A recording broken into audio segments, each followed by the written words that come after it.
I'm not saying that engineering expertise is not needed, it certainly is.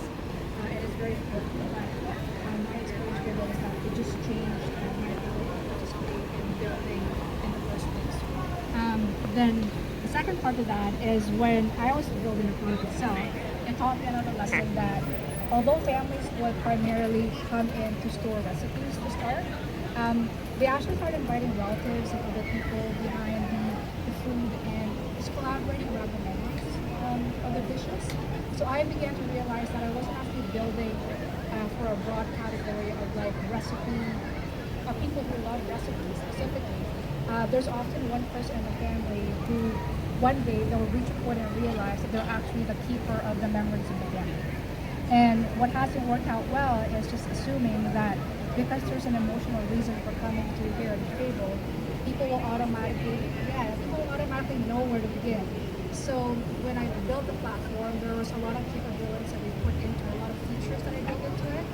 And then I came to realize that, starting with something that's incredibly simple, just to guide a user how to use it. So starting with one recipe, one person, and one story, just to get them started so they're not overwhelmed. So the lesson for me in all of this is a two-part lesson, I would say. First is that AI can expand who has the agency to begin building to begin with. But once you do begin building with it, you need to have enough humility as a founder to let the people that you're building for change your thesis of what the company actually should be. And sometimes, and also sometimes, building better actually means building less. Thank you. And Uloma, you mentioned you're working on very different products, clothing, food, and social support. So how did you manage to consolidate all these? I'm sure you must have come across. It was a struggle. Unlike them, I didn't come here when I was a child or even a teenager. I came here as an old adult. I was already over 50. When you uproot someone from their lives at age 50 and place them somewhere else, there are bound to be serious issues of fitting in. I kept telling people that I wish I had come at a time when I was still attending Parents-Teacher Association meetings and going to church events and therefore getting into the culture of Canada in a more organic way. But that wasn't it for me. So this was me, age 50, and you have to work or you don't eat, So I had to think very fast, like, what do I do? And that's, like I said, how I got into the youth spaces and so on. Now, you can imagine me in the youth spaces. I was their mama, right? So I come for these events and I stick out like a sore thumb, And then I try to be all nice and young and all that, And it's okay because of my, like you said, my background is in acting. So I did a lot of acting, to just try and fit in. But it was hard work because I really wanted to be somewhere else. People my age doing adult stuff, and all that. But so that was one serious challenge for me. And then the second one was pretty much what you do or what you were doing, because I needed to set up and I didn't know how. I didn't know what to do. I didn't know where to go. But unlike you, I'm quite the techie, right? So I went a searching, and then eventually I set up the organization as a sole proprietorship because I thought that was what I was supposed to do. Now, what I didn't know was that for me to be able to get grants and so on, I needed to be incorporated. And so by the time I realized that I had wasted all that money on registering a sole proprietorship, and so I had to go back again and start re-registering as a corporation. But for me, like you guys both said, it's not really about failing. It's about failing forward, So for me, it was like, okay, so this has happened, so I've learned this, so I'm going to put this in my pocket, and we're just going to keep going. We're just going to keep going. And I don't have a lot of time, so I have to keep going fast, and all that. So that's really for me how I was able to meander through. That's amazing. And maybe we should also start the next question with you, which is about bias and discrimination. We survey our members a lot, and in our last study, our members, they said that the most significant predictor of their intent to leave a country was the bias and discrimination they faced, and most of it they sourced was coming from professional settings in the workplace. And you mentioned you moved here, you come here as a sort of feeling older. What are your thoughts on discrimination and bias, and what can institutions do better? What can someone do when it's subtle and it's difficult to prove? How do you explain it to society? Do you explain it to society? What were some things that you learned about the whole process and still continue to learn, and maybe your children and maybe others also influence some of what you think?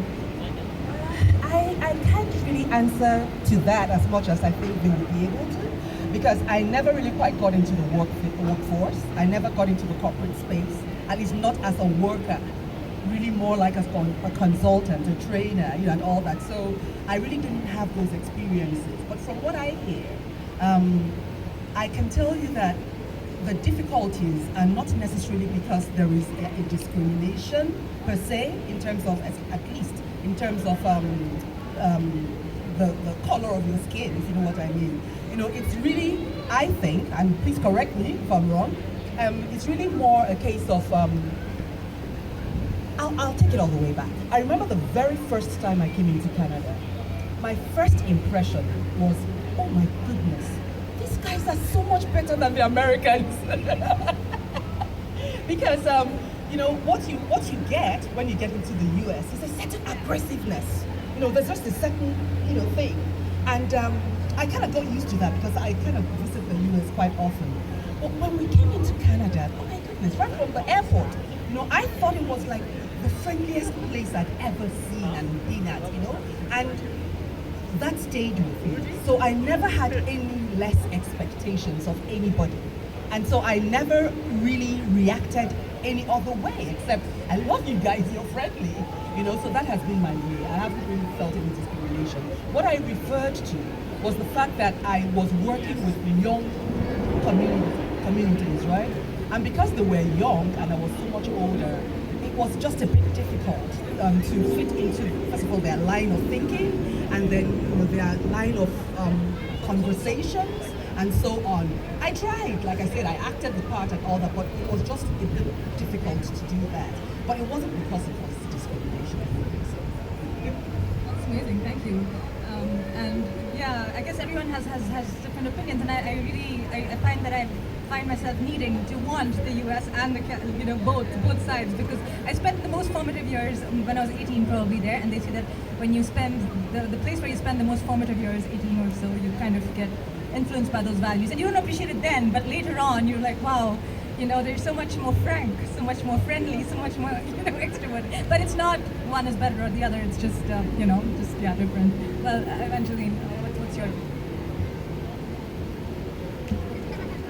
For me, I'd say I can speak more honestly about the quieter barriers, like being underestimated, not seeing people who look like you in certain positions, or like entering rooms where you don't immediately fit the pattern of what people are accustomed to. Growing up, I didn't really see many Filipino women that were like tech founders or in tech companies. Usually it's like in healthcare or caregiving or something like that. So no one had to really explicitly tell me that, the path wasn't for me. But sometimes it's the absence itself that shapes what we imagine is possible for ourselves. And that's why I think we have to be careful in a way about making proof the only threshold for taking discrimination seriously. A lot of systemic bias shows up as patterns, I find. Like who gets sponsored, who gets trusted to stretch an assignment, or whose mistakes are being forgiven or overlooked, or who even gets introduced into like influential networks. Individuals, absolutely have agency, but institutions also have responsibilities that, the person experiencing the barriers shouldn't really be the ones just carrying the entire burden of diagnosing the system that creates barriers.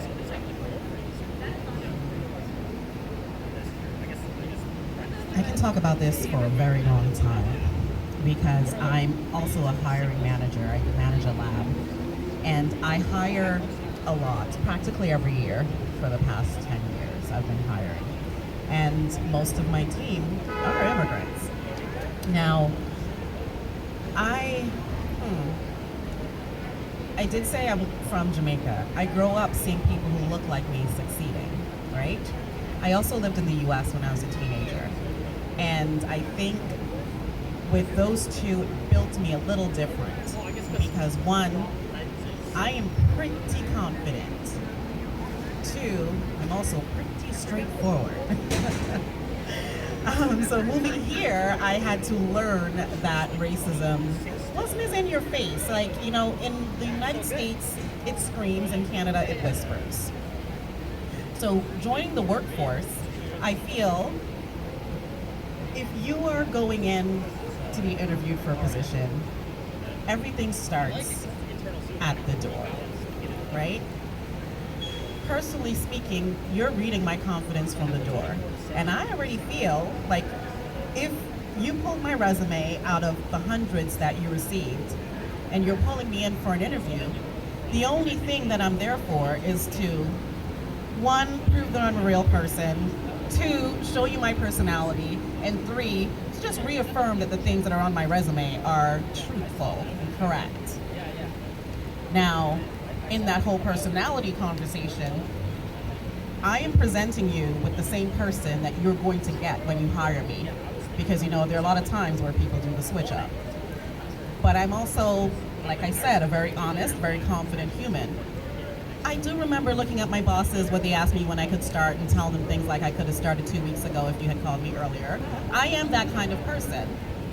Now, when I'm sitting across as the person interviewing, I do often have to do a lot of pep talks after the fact, and especially it depends on who I'm sitting across. If I'm sitting across someone who is a black woman, who's an immigrant, and I know the interview did not go well, and I know, because it's usually myself and someone from HR is going to say, well, we're not sure, I usually pause and I tell them, look, a couple of things. When you walk into somewhere, we want to hire you, but you want the job as well, right? But guess what? Just as badly as you want the job, we want to fill it even worse. So don't go in thinking that, you know, you have to beg for a position. We need to beg for you. Go in with your confidence. Be proud. Also, interview the company. We're interviewing you. You need to come with all the hard-hitting questions for us. Make sure that you're looking around and you research the company in terms of the worst thing you can say to me is what you've regurgitated on the website. I don't care. I don't want to hear what's on the website. I work here. What you probably should do is start digging to see on, you know, people's LinkedIn, on the company's LinkedIn profile, what's the makeup and diversity of the people you're seeing who are working for that organization. What are these people saying? And you can tell the people who are flying the flag because they're drinking the Kool-Aid versus people who are honestly having things to say. Reach out to someone. If you get there early, talk to someone in the parking lot who works there and ask them the worst and the best of the company. And make them be one of your questions too when you're asking, you know, when they go, do you have any questions? Yeah, if I meet someone in the parking lot, what are the two best things and the two worst things that they can say about this place? You want to interview the company. You know that you already got there because you have the skills.